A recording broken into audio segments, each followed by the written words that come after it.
कहानी की शुरुआत होती है साल 1950 में, जब अमेरिका के एक सुनसान इलाके में एक मीटियोराइट आसमान से गिरकर एक खुफिया मिलिट्री बेस के पास टकरा गया। इस अजीब घटना के बाद वहाँ कुछ बहुत ही डरावने और बड़े साइज के मॉन्स्टर्स पैदा हो गए। उन मॉन्स्टर्स ने अचानक बेस पर हमला कर दिया। इस हमले के बाद सिर्फ 4 फौजी जिंदा बचे, लेकिन उनकी मुश्किलें यहीं खत्म नहीं हुई। जल्द ही 2 और फौजियों को मॉन्स्टर्स ने अपने तेज पंजों से पकड़कर मार दिया। अब सिर्फ 2 सोल्जर्स बचे थे। दोनों अपनी जान बचाने के लिए अंधेरे टनल की तरफ भागे, लेकिन थोड़ी ही देर में उनमें से एक और पकड़ा गया। अब बस एक अकेला फौजी रह गया। वो घबराता हुआ टनल के अंदर से बाहर निकलने का रास्ता ढूंढने लगा। अंधेरा इतना गहरा था कि कुछ भी देख पाना नामुमकिन सा था। तभी उसने पीछे मुड़कर देखा। उसके सामने एक बेहद डरावना क्रीचर खड़ा था, बिल्कुल एक बहुत बड़ी चींटी जैसा। फौजी ने अपनी बंदूक की सारी गोलियां उस पर चला दी, लेकिन उस चींटी के ऊपर जरा सा भी असर नहीं पड़ा। आखिर में वो भी उसी क्रीचर का शिकार बन गया। तब से आज तक उस जगह को किसी ने नहीं छेड़ा। अब आज की आधुनिक दुनिया में हम 2 दोस्तों को देखते हैं जो अपने पिकअप ट्रक में उसी रेगिस्तान के रास्ते से जा रहे थे। चलते चलते उनकी गाड़ी पहाड़ों के पास जाकर रुक गई। उनमें से एक दोस्त बोला कि मुझे जमीन पर कुछ अलग सा मिला है। दोनों नीचे उतरकर देखने लगे। जमीन पर कई गोलियों के खोखे पड़े हुए थे। उन्हें लगा कि शायद यहाँ कभी लड़ाई हुई होगी। फिर जब उन्होंने ध्यान से देखा तो जमीन पर एक इंसान का कटा हुआ हाथ पड़ा था। ये देखते ही दोनों डर गए, लेकिन इससे पहले कि वो कुछ कर पाते अचानक एक बहुत बड़ा चींटी जैसा मॉन्स्टर उन पर झपटा। हर तरफ खून फैल गया। एक दोस्त डर कर वापस ट्रक की तरफ भागा, लेकिन वो मॉन्स्टर उससे ज्यादा तेज था। उसने कुछ ही पलों में उसे भी पकड़ लिया। अगली सुबह रेगिस्तान के पास एक छोटे से शहर में ब्रायन नाम का एक लड़का घर पे बैठ के अपनी फेवरेट मूवी देख रहा था। इस मूवी का नाम था द इराडिकेटर। इस मूवी में हीरो जॉन केज एक बहादुर बाइकर का रोल कर रहा था, जो एक ज़ॉम्बी से खूबसूरत लड़की को बचाता है। ब्रायन को ये हीरो बहुत पसंद था। उसने सोचा कि काश मेरे अंदर भी इतनी हिम्मत होती तो शायद मैं भी लीसा को अपने प्यार की बात बता पाता। तभी उसका बेस्ट फ्रेंड लूकस उसके घर आया। लूकस ने ब्रायन को याद दिलाया कि आज उसकी बर्थडे पार्टी है। पार्टी रेगिस्तान के बीच एक क्लब में होने वाली थी। लूकस, जो कि अपनी मोटरसाइकिल पर जाने वाला था, उस मोटरसाइकिल को ब्रायन ने खुद मॉडिफाई करके और ज्यादा पावरफुल बना दिया। अब दोनों पिकअप ट्रक में बैठकर क्लब की तरफ निकल पड़े, लेकिन रास्ते में लूकस ने एक सरप्राइज दिया। उसने लीसा के घर के सामने ट्रक रोका और लूकस ने लीसा को भी पार्टी के लिए इनवाइट कर लिया। लीसा को देखते ही ब्रायन का दिमाग तो पूरी तरह बंद पड़ गया। उसे समझ ही नहीं आ रहा था कि क्या बोले। जैसे ही लीसा ट्रक में बैठी, तीनों पार्टी के लिए निकल पड़े। रास्ते में उन्हें 2 भाई मिले, टिम और क्रेग। दोनों अपनी बाइक्स पर तेज स्पीड से स्टंट करते हुए चल रहे थे।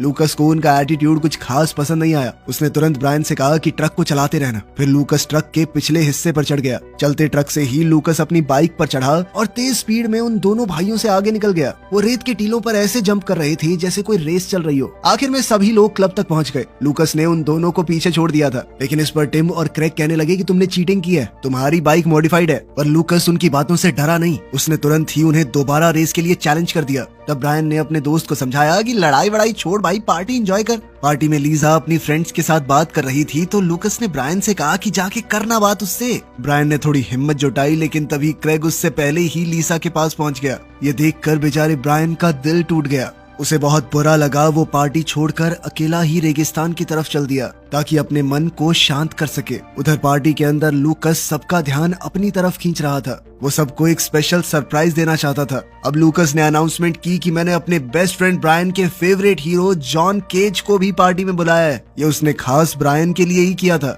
लेकिन जब उसने ब्रायन को ढूंढा तो वो वहाँ पर था ही नहीं। अब लूकस समझ गया कि ब्रायन कहीं बाहर चला गया है। ब्रायन रेगिस्तान में अकेला चल रहा था। चलते चलते उसकी नजर एक पिकअप ट्रक पर पड़ी जो एक चट्टान की दूसरी तरफ खड़ा था। तभी अचानक लूकस पीछे से आया और उसे डरा दिया। लूकस ने ब्रायन को कहा कि वापस पार्टी में चल, लीसा अकेली है वहाँ पे। लेकिन ब्रायन ने मना कर दिया। उसने कहा कि मैं लीसा के लायक ही नहीं हूँ, बात तो कर नहीं पाता उससे, शायद उसे भूल जाना ही सही होगा। लूकस ने उसे समझाया कि बहाने बनाना बंद कर भाई। तभी उसकी नजर पहाड़ी के नीचे एक गुफा के दरवाजे पर पड़ी। अंदर क्या है ये देखने के लिए लूकस ने तुरंत वहां जाने का फैसला कर लिया। ब्रायन ने मना किया और बोला कि आइडिया ठीक नहीं है, लेकिन लूकस रुका नहीं। दोनों गुफा के अंदर गए और दूसरी तरफ पहुंचकर उन्हें एक पुराना मिलिट्री बेस मिला जो काफी समय से बंद लग रहा था।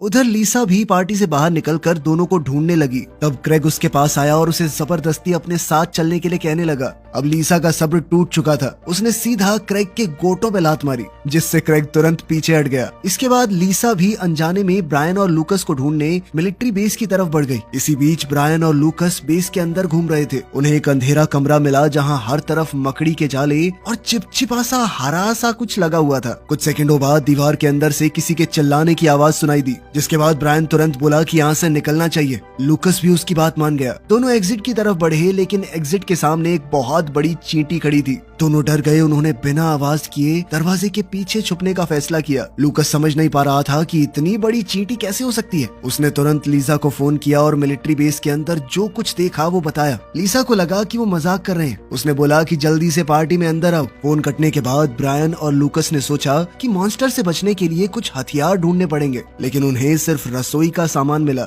मजबूरी में उन्होंने बर्तन और कड़छियां उठाई। जैसे ही वो हॉलवे क्रॉस कर रहे थे, लूकस से गलती से एक बर्तन वाला रैक जमीन पर गिर गया। आवाज सुनते ही वो बड़ी चींटी उनकी तरफ दौड़ी। दोनों ने तुरंत बचकर कैफेटेरिया की तरफ भागना शुरू कर दिया। वो मॉन्स्टर चींटी सीधा लूकस की तरफ बढ़ रही थी। तब ब्रायन ने अचानक कुर्सी और ट्रे आपस में बजाकर आवाज कर दी ताकि मॉन्स्टर का ध्यान उसकी तरफ आ जाए। अगले ही सेकंड मॉन्स्टर ने ब्रायन के पैर पकड़ लिए और उसे घसीटकर दूसरे कमरे की तरफ ले गया। लूकस ने अपने दोस्त को बचाने की कोशिश की, लेकिन वो अकेला क्या ही कर पाता। मॉन्स्टर ने उसे भी पकड़ लिया। अब दोनों उसके शिकार बनने वाले थे। तभी अचानक लीसा पीछे से वहाँ पहुँच गई। उसके हाथ में कुल्हाड़ी थी। उसने बिना डरे मॉन्स्टर पर बार बार हमला किया और आखिरकार उस बड़ी चींटी को मार दिया। लीसा ने बताया कि जब तुम लोग वापस नहीं आए तो मुझे लगा कि कहीं फोन पे सच तो नहीं बोल रहे थे। मैं तो बस चेक करने आई थी। लेकिन लूकस और ब्रायन दोनों उसे देखकर बहुत खुश थे। उसने उन दोनों की जान बचाई थी। लेकिन तभी लीसा की नजर कैफेटेरिया में लगे एक बोर्ड पर पड़ी। उस पर लिखा था कि चोटिल चींटियों के शरीर से खास तरह की महक आती है, जिससे दूसरी चींटियां जल्द ही वहाँ पर आ जाएंगी।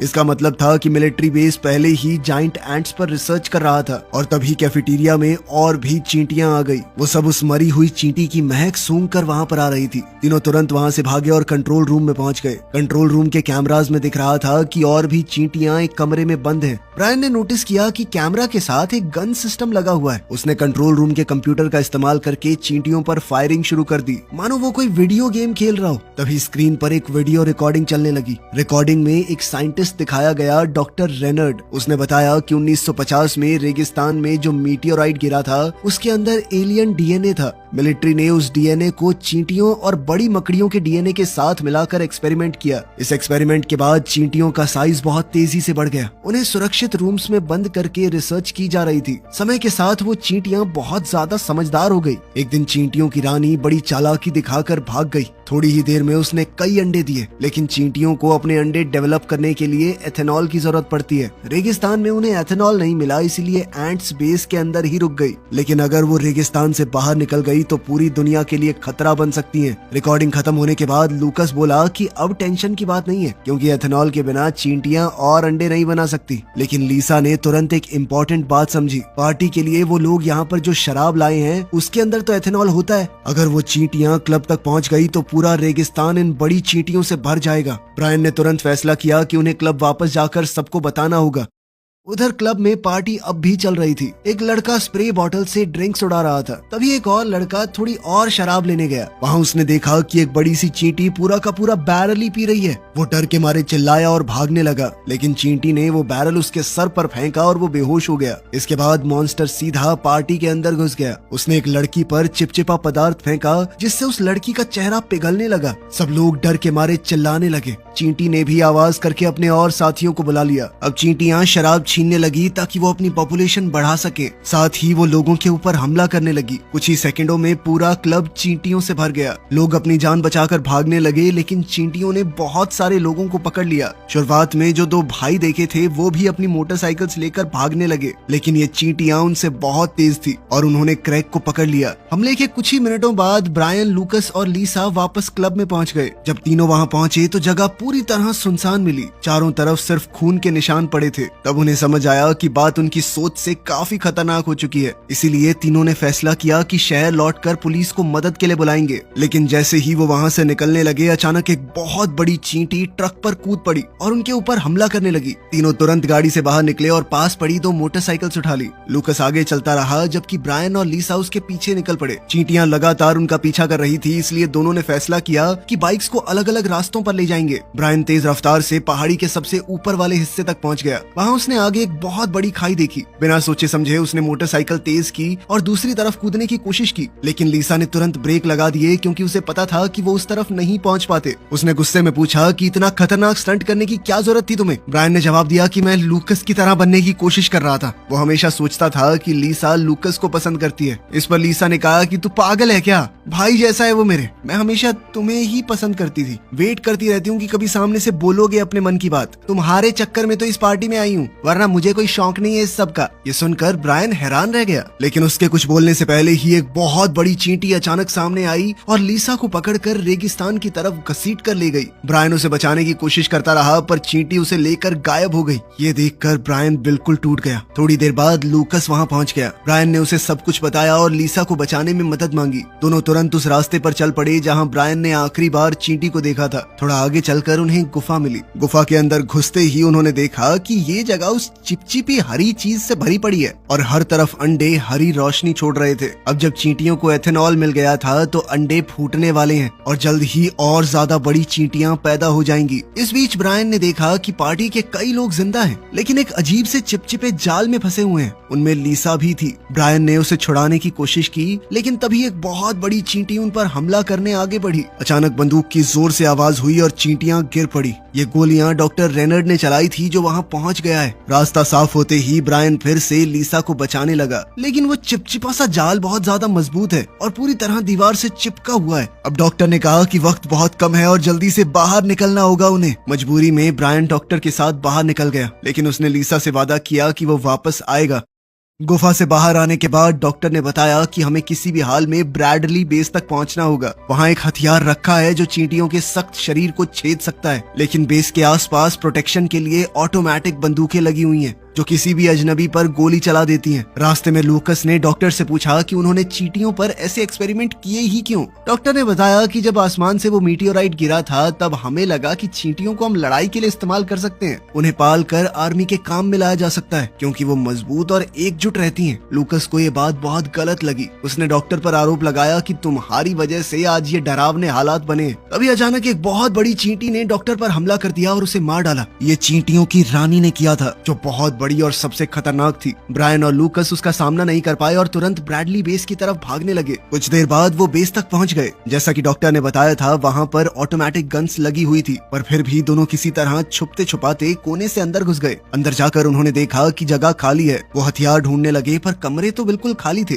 लूकस को लगा कि यहाँ आना बेकार हो गया। तभी वापस जाने का रास्ता भी एक और चींटी ने रोक दिया। लूकस ने कहा कि अब तो हमें छुप के मदद का इंतजार करना चाहिए, लेकिन ब्रायन जानता था कि लीसा के पास समय बहुत कम है। उसने कहा कि उन्हें वापस गुफा जाना होगा और अंडों को डिस्ट्रॉय करना होगा, वरना दुनिया में कोई नहीं बच पाएगा। मिलिट्री भी क्या ही कर लेगी इतनी चींटियों का, बहुत जल्दी बढ़ती हैं ये सुनकर लूकस मान गया। जाने से पहले लूकस एक छोटे डब्बे से बियर लेने लगा। वापस आया तो ब्रायन वहाँ पर नहीं था। तभी एक छुपा हुआ कमरा खुल गया। अंदर ब्रायन को हथियार मिल गए थे। उन्हें वहाँ 2 बंदूकें और एक काटने वाला हथियार मिला जो उस चिपचिपी चीज को काट सकता था। साथ ही उन्हें बॉडी सूट्स भी मिल गए। अब दोनों पूरी तैयारी के साथ वापस लड़ने को तैयार हो गए। बेस के रास्ते में उन्हें एक चींटी मिली जो एक सिपाही के शरीर को खा रही थी। इस बार ब्रायन और लूकस ने मिलकर उसे गोलियां चलाकर गिरा दिया। अब दोनों तुरंत मोटरसाइकिल लेकर गुफा की तरफ निकल पड़े। गुफा में पहुंचकर ब्रायन ने देखा कि लीसा भी जिंदा है। उसने उस काटने वाले टूल का इस्तेमाल करके उसे आजाद कर दिया। लीसा बहुत खुश हुई क्योंकि ब्रायन ने अपना वादा निभाया, लेकिन अभी काम खत्म नहीं हुआ था। अब उन तीनों को मिलकर अंडों को नष्ट करना होगा और रानी को भी तो मारना है। बिना रानी को मारे वो कभी भी चींटियों को खत्म नहीं कर पाएंगे। लीसा ने ब्रायन और लूकस को बताया कि रानी कहाँ पर छुपी है। ब्रायन ने अपनी बंदूक तैयार की और सीधा उस डरावनी रानी चींटी को लड़ाई के लिए ललकारा। गुफा के अंदर एक गहरे सुराख से रानी बाहर निकली और सीधा ब्रायन पर झपटी।